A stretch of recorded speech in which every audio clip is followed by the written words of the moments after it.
A few weeks ago, we set up a temporary fence around our beehive with 6.5 feet tall posts, and we needed to remove them now that we were putting up a taller fence around the whole area. The post driver can also be used to easily remove T-posts from the ground. We set the top of the driver onto the ground, put the open end against one of the ridges on the post, stepped on it to hold it in place, and then pulled on the post. The driver acts as a lever and helps pull the post out of the ground. We were shocked at how easily this worked.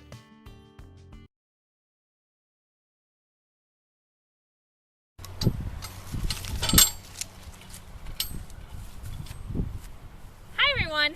So today I'm going to show you how to use a T-post puller on taking out a T-post. This works really good for old T-posts. This is actually a new one. We have some deer coming around and they have gotten my new cherry tree. So this is a simple lever operating post puller. I got this at Menards. A lot of times they have 11% off sale. So you get the rebate and you go back to the store, or you can get them at Harbor Freight. It's about the same amount.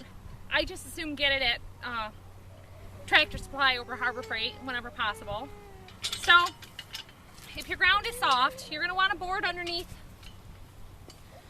your base. And the philosophy of this is kind of just lever action. You put this bracket on your clamps, and I actually put my post in backwards. So being careful of the tree, with your lever action, you just pull down.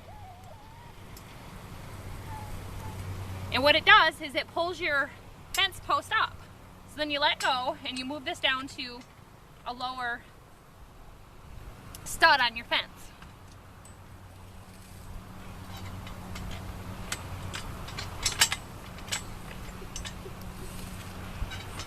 And then once your T or your U post is up, then you can probably pull it out by hand.